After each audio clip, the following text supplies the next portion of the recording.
Pasta 7. De banqueiros a empresários. Durante muito tempo, Jorge Paulo Lemann analisou à distância a possibilidade de investir em empresas que estivessem subavaliadas e pudessem trazer grandes retornos financeiros depois de passarem por um choque de gestão. Ele adorava o universo financeiro com sua adrenalina diária e as possibilidades de ganhos extraordinários, mas tinha a sensação de que era preciso colocar algumas fichas também na chamada economia real. Vagarosamente, o Garantia começou a tatear esse novo universo. Uma das primeiras iniciativas foi a compra de uma fatia de 25% da São Paulo Alpargatas, dona da marca Havaianas, na década de 70.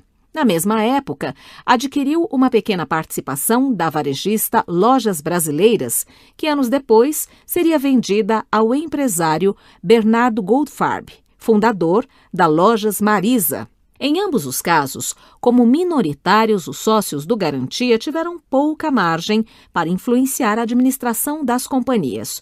No entanto, puderam ver como uma empresa realmente funcionava por dentro, das ineficiências às oportunidades, da necessidade de investimentos à governança corporativa ou à falta de governança, como era comum nas empresas brasileiras de então, da relação com investidores ao sistema de remuneração dos executivos.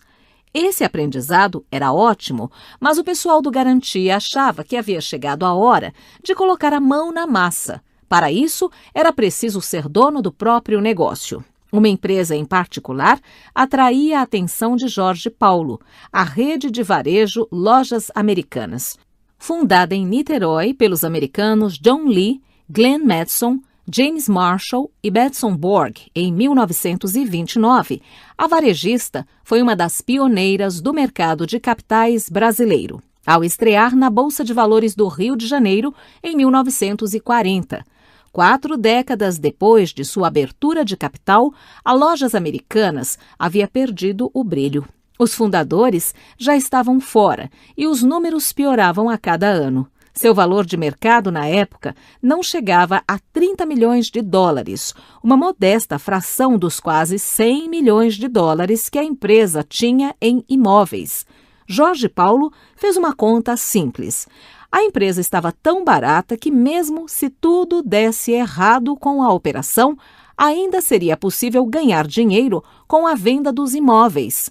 O banco ia bem. Ganhava muito dinheiro. Jorge Paulo achava que, em vez de distribuir dividendos e bônus espetaculares, era melhor usar o lucro da instituição para investir em novas frentes. Abre aspas. Vamos fazer esse negócio, vamos ver no que dá, fecha aspas, disse ele aos sócios. O banqueiro e Fred Packard começaram então a negociar a compra de papéis da varejista na bolsa e com grandes acionistas como o investidor Mário Serpa, que detinha quase 10% da companhia.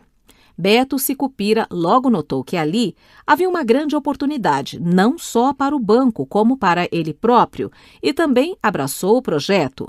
Em 1981, o Garantia já detinha participação relevante e suficiente para assegurar um assento no Conselho de Administração. Beto foi o escolhido.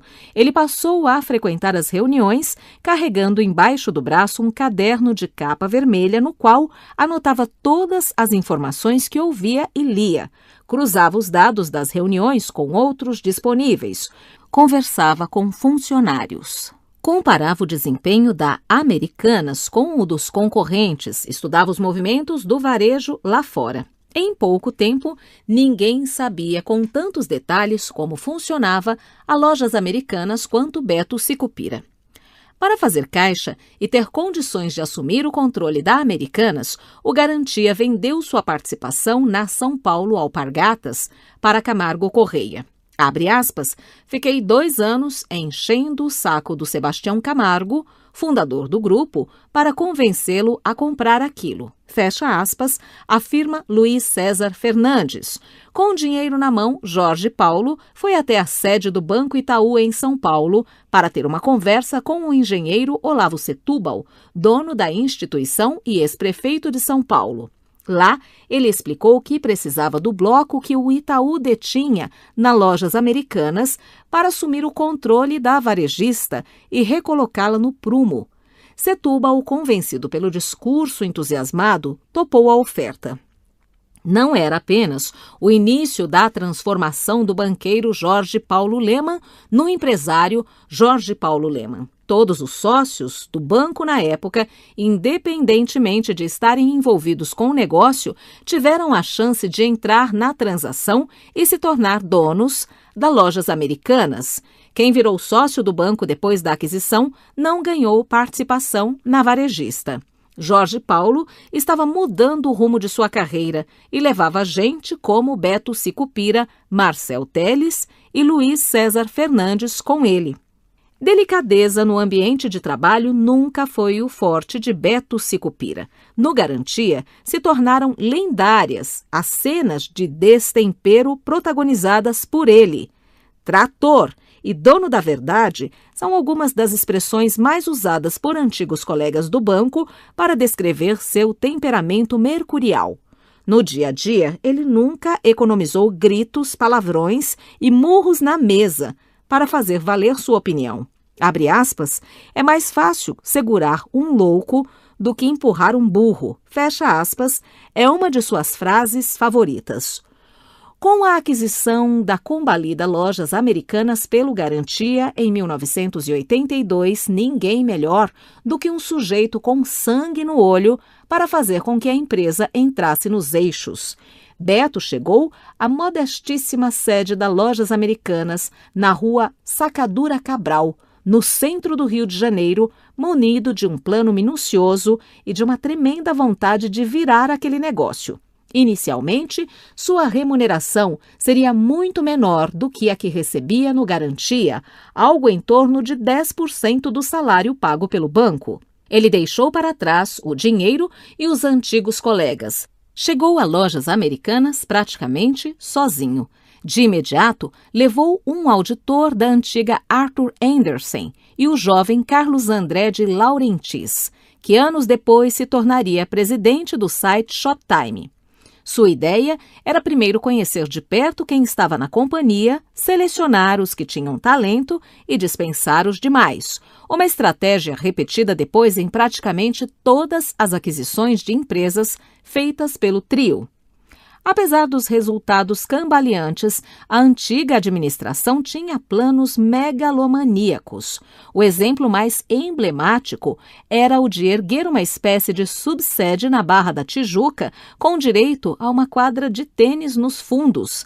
Cancelar a construção nababesca foi uma das primeiras medidas tomadas por Beto Sicupira. A outra foi chamar à sua sala, um a um, os 50 principais executivos da companhia. Sua impressão não foi das melhores. Muitos nem sequer conseguiam explicar com clareza seus objetivos na varejista. Em poucos meses, 6.500 pessoas, o equivalente a 40% do quadro de funcionários da rede, foram demitidas. Abre aspas, estávamos grandes demais, inchados, e foi necessário fazer um grande ajustamento. Fecha aspas, disse ele à época. Um dos ajustes mais impopulares de Beto Sicupira foi no sistema de remuneração variável dos executivos.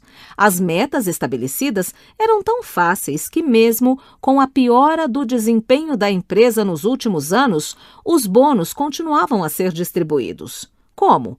Um dos mecanismos mais criativos utilizados nos balanços foi fazer o cálculo da correção monetária apenas no lado do ativo, enquanto o valor do passivo não era submetido a esses reajustes, uma distorção capaz de colocar qualquer acionista sério de cabelo em pé.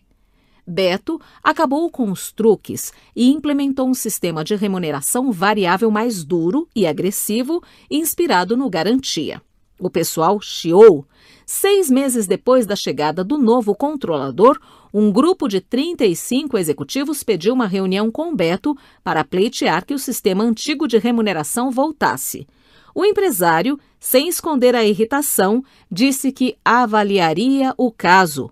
Quando o encontro terminou, 3 pessoas desse grupo foram conversar com o novo chefe para dizer que não concordavam com o pleito dos demais. Os outros 32 saíram para almoçar, confiantes de que haviam obtido uma vitória. Beto, furioso com o comportamento dos executivos que fizeram a reclamação, determinou à área de recursos humanos que todos deviam ser imediatamente demitidos. O grupo não pôde nem entrar no prédio quando retornou do almoço. Indignados com o tratamento, alguns deles entraram com ações trabalhistas contra a varejista. Beto Sicupira chamava a atenção pelo estilo implacável e também pela informalidade. Seu uniforme habitual era calça jeans, camiseta, tênis e mochila nas costas. Dividia uma sala com outros diretores em vez de ficar isolado em seu próprio feudo. Circulava por toda a empresa e visitava lojas regularmente. Como sempre, evitou aparecer na imprensa e se vestia como um funcionário comum. Muitas vezes não era reconhecido pelos empregados. Tornou-se lendária a ocasião em que um funcionário que descarregava um caminhão cheio de pacotes de fraldas pediu ajuda a um colega que passava perto, sem saber quem ele era. Beto Sicupira, o colega em questão, não pensou 2 vezes, arregaçou as mangas e ajudou a levar a mercadoria para dentro da loja. O jeitão informal e um tanto truculento de Beto Sicupira trouxe resultados rapidamente. O Garantia havia desembolsado $24 milhões para adquirir 70% da varejista. 6 meses depois da compra, com a melhora da operação, conseguiu atrair investidores dispostos a gastar $20 milhões por uma fatia de apenas 20% da empresa. Pouco antes de assumir o comando da Lojas Americanas, quando estava ainda no Conselho de Administração, Sicupira enviou 10 cartas para alguns dos maiores varejistas do mundo. A mensagem era a mesma. Ele se apresentava e pedia para conhecer de perto a operação de cada empresa. Seu objetivo era aprender com os líderes e depois adotar as melhores ideias. Por que perder tempo reinventando a roda se era possível copiar o que havia de mais avançado no mundo? 2 destinatários jamais responderam. Outros 2 educadamente informaram que não poderiam recebê-lo. 5 companhias, entre elas Kmart e Bloomingdale's, mandaram cartas convidando o brasileiro a conhecer suas sedes. O presidente de uma das companhias, procuradas por Beto Sicupira, foi além. Telefonou diretamente para o remetente, disse que o receberia com prazer e que lhe mostraria em detalhes o funcionamento da empresa, uma rede que ele próprio fundara no estado americano do Arkansas em 1962. Seu nome era Sam Walton e a empresa que ele comandava se chamava Walmart. O Walmart desempenhou para Lojas Americanas o mesmo papel que o Goldman Sachs teve para o Garantia. Era o modelo a ser copiado, a maior fonte de inspiração. Sam Walton tinha 44 anos e um bocado de experiência em varejo quando abriu a primeira loja Walmart em Rogers, uma cidadezinha no meio-oeste americano, à época com menos de 6.000 habitantes. Desde o começo, ele decidiu que preço baixo seria o motor de sua empresa. Num setor de margens exprimidas como varejo, isso implicava um controle quase doentio sobre os custos. Em sua autobiografia Made in America, Walton escreveu que as primeiras lojas, espaços amplos e extremamente simples, com produtos empilhados por todos os lados, eram tão precárias que numa delas as roupas à venda eram penduradas em canos de conduíte em vez de expostas nas araras tradicionais. Espremer os fornecedores para conseguir os menores preços era também uma prática recorrente. O fundador fazia de tudo nas lojas, controlava estoques, orientava funcionários, conversava com clientes, buscava pessoalmente novos fornecedores e sempre visitava pontos de venda de concorrentes. Jamais fez o estilo do sujeito encastelado em seu escritório. Boa parte de seu tempo era gasta procurando gente capaz de ajudá-lo a tocar a empresa. Com o crescimento do Walmart, começou a distribuir planos de ações entre seus melhores funcionários. Quando Beto Sicupira e Jorge Paulo Lemann desembarcaram em Bentonville, sede do Walmart em 1982, encontraram uma empresa infinitamente maior que a lojinha Mambembe inaugurada por Sam Walton em Rogers. Os anos 70 foram gloriosos para o Walmart.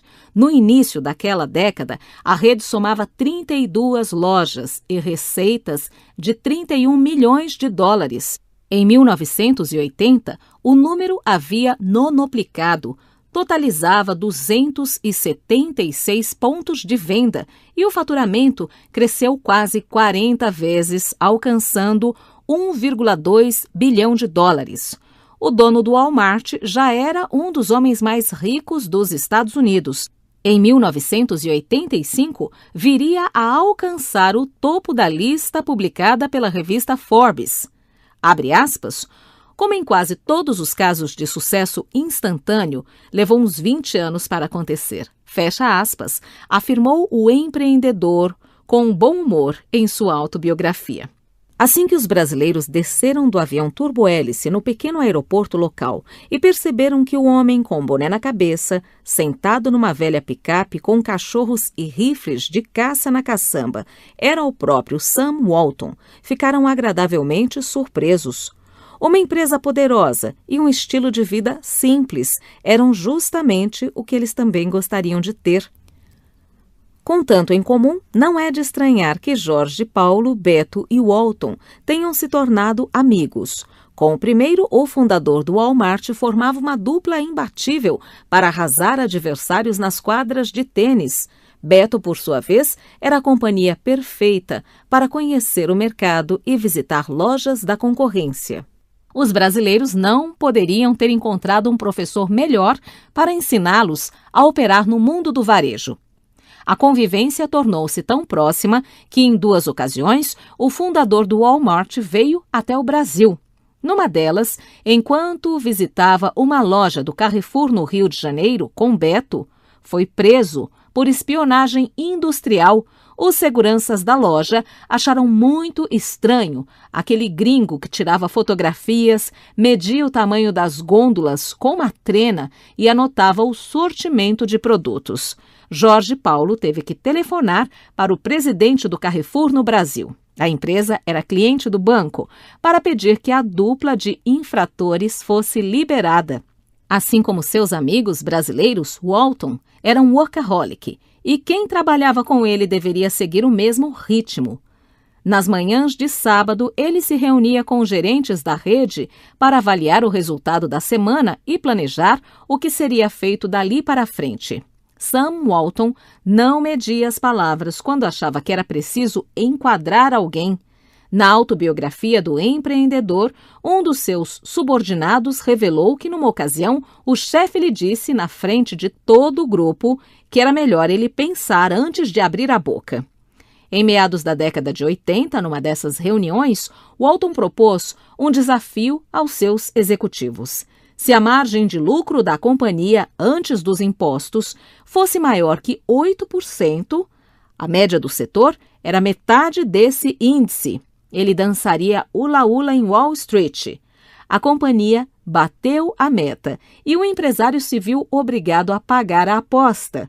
O circo foi armado em frente à sede do Merrill Lynch no dia 15 de março de 1984. Aos 65 anos, devidamente fantasiado, saia de ráfia, colar de flores e arranjo na cabeça, Walton requebrou desajeitadamente ao som de música havaiana, acompanhado por 3 dançarinas.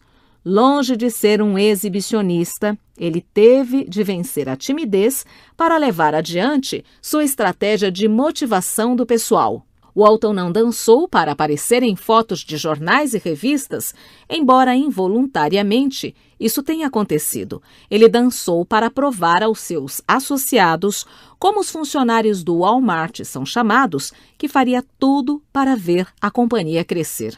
Abre aspas, eu aprendi, muito tempo atrás, que exercitar meu ego em público não é a melhor maneira de construir uma organização eficiente. fecha aspas, afirmou Walton. Alguns anos depois, Beto Sicupira copiou a tática do mentor nas lojas americanas. Prometeu dançar vestido de odalisca se a companhia atingisse uma margem EBITDA, lucro antes de impostos, juros, amortização e depreciação, de 6%. Assim como no caso de Walton, a provocação de Beto deu certo. No final daquele ano, quando viu os resultados da companhia, ele percebeu que teria de cumprir a promessa. Num dia ensolarado de dezembro, a Praça Mauá, no centro do Rio de Janeiro, foi tomada pela bateria da Escola de Samba Beija-Flor. Em frente aos percussionistas e acompanhado por algumas passistas, um sujeito esguio e desengonçado, vestido de odalisca, tentava sem muito sucesso acompanhar o ritmo. Beto Sicupira, na Praça Mauá, e Sam Walton, em Wall Street, demonstraram publicamente que, como dançarinos, eram ótimos empresários. Nas lojas americanas, Beto Sicupira sempre foi paranoico com controle de despesas. Costumava dizer que custo é como unha, tem que cortar sempre. Sua outra obsessão era identificar novas oportunidades de ganhos que poderiam surgir no negócio, de preferência que exigissem baixos investimentos. Foi assim, por exemplo, que nasceu a São Carlos Empreendimentos Imobiliários em 1989. A Lojas Americanas tinha então 50 pontos de venda próprios. Beto enxergou ali duas coisas. A primeira, que as ações da varejista não eram mais bem avaliadas por causa dos imóveis. A segunda, que as lojas mascaravam a real rentabilidade da empresa, porque a dispensavam do pagamento de aluguel. Foi então que sugeriu um novo formato. A empresa devia fazer uma cisão das duas atividades, a varejista e a imobiliária. Para ele, essas áreas teriam mais sucesso se fossem independentes do que atuando juntas. Naquela época, a administração imobiliária era um mercado pequeno e tipicamente familiar. A São Carlos cresceu sob o radar, enfrentando pouca concorrência.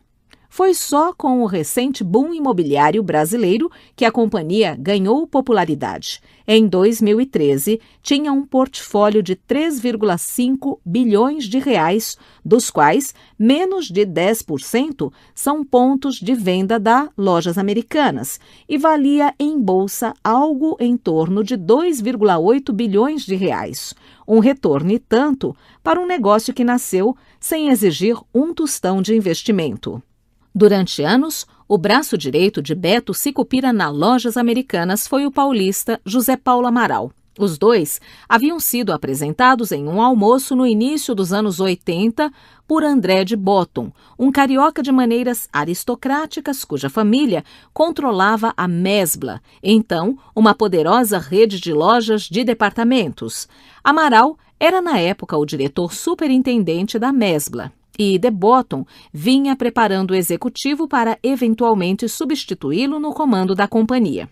Depois daquele primeiro encontro, Amaral e Beto logo começaram a praticar esporte juntos. Corriam, andavam de bicicleta, mergulhavam, tornaram-se amigos.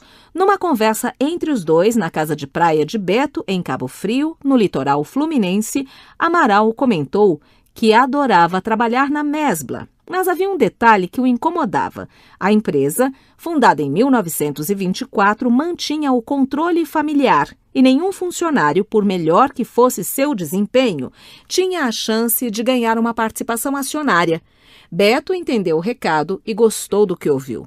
Havia só um cuidado a tomar. O comandante das Lojas Americanas não queria se indispor com André de Botton. Amaral sugeriu, então, estabelecer uma espécie de quarentena voluntária entre sua saída da Mesbla e o ingresso na varejista do Garantia. Pediu demissão e se dedicou a colocar em pé uma pequena operação de outlets, chamada Mais por Menos. Abre aspas, o investimento inicial foi de $1 milhão e metade disso foi financiada pelo Garantia. Fecha aspas, diz o ex-executivo, que divide seu tempo entre o Rio de Janeiro, onde mora, e o estado do Mato Grosso do Sul, onde tem uma fazenda. Menos de um ano depois de aberta a primeira loja, localizada na Avenida Santo Amaro, em São Paulo, a Mais por Menos foi comprada pela empresa comandada por Beto Sicupira. Abre aspas, eu recebi ações da Lojas Americanas e a Lojas Americanas ficou dona da Mais por Menos, fecha aspas, lembra o executivo. Pela primeira vez na vida, José Paulo Amaral era acionista da empresa onde iria trabalhar e ele estava adorando aquela ideia. Amaral começou a dar expediente como diretor superintendente na Lojas Americanas em dezembro de 1985. Logo notou que seria necessário deixar para trás o visual sisudo adotado quando trabalhava na Mesbla. Abre aspas, ele chegou de terno inglês, cabelo gomalizado, sapato de cromo alemão, fecha aspas, diz um ex-executivo da Lojas Americanas. Abre aspas, no dia seguinte já estava de calça jeans e tênis, fecha aspas. Precisou se acostumar também a não ter uma sala, secretária particular, carro fornecido pela empresa, mordomias disponíveis no antigo emprego, mas que estavam fora de cogitação na cultura da escola Garantia. Ele não se importou. Sua única preocupação era fazer a Lojas Americanas crescer. Afinal, era um dos acionistas. Amaral se recorda do início. Abre aspas, quando Garantia comprou a Americanas, a empresa ia de mal a pior.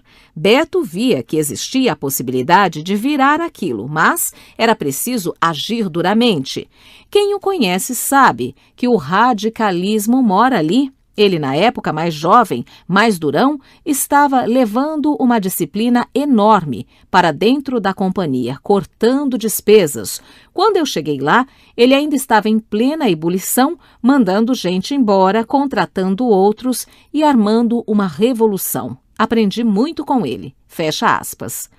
Por alguns anos, a convivência entre os dois foi ótima. Ao longo da semana trabalhavam como loucos para fazer da Lojas Americanas uma máquina de ganhar dinheiro. Aos sábados e domingos, era comum que pescassem juntos em Cabo Frio ou Angra dos Reis, onde Beto e Amaral tinham casa de veraneio. A amizade se estreitou a ponto de Beto convidar Amaral para ser padrinho de sua segunda filha, Helena. 11 anos depois de sua chegada a Americanas, Amaral deixaria a empresa num episódio conturbado que colocaria um ponto final também em seu relacionamento pessoal com Sicupira. Com o Plano Real, em 1994, e o consequente fim da inflação, uma série de companhias brasileiras foi exposta a uma nova realidade. Por muito tempo, ter um departamento financeiro afinado, capaz de movimentar o dinheiro da companhia de modo a ganhar com a exorbitante escalada de preços, era uma tremenda vantagem competitiva. A estabilização da economia acabou com a possibilidade desses ganhos financeiros. Agora, as empresas precisariam ser eficientes em seu próprio ramo de atividade e não mais atuar como financeiras disfarçadas.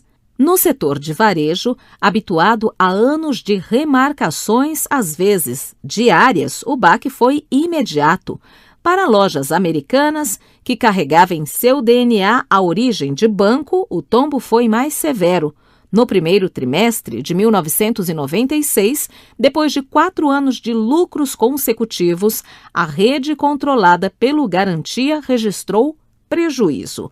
O sinal amarelo já fora aceso no ano anterior, quando o lucro ficara abaixo do esperado pela administração. Parte dos problemas estava concentrada em deficiências de tecnologia e logística. Outra parte se devia a uma associação feita com o Walmart em 1994 para trazer o país à varejista fundada por Sam Walton. A parceria com a rede do Arkansas foi uma daquelas ideias que parecem fazer todo sentido no papel, mas fracassam quando colocadas em prática. As duas empresas eram velhas conhecidas, tinham culturas parecidas e compartilhavam a mesma ambição de crescer. Seus comandantes eram amigos. A Lojas Americanas era então a líder do varejo brasileiro. Nada melhor que trazer para o Brasil a maior rede do mundo e acelerar ainda mais sua expansão.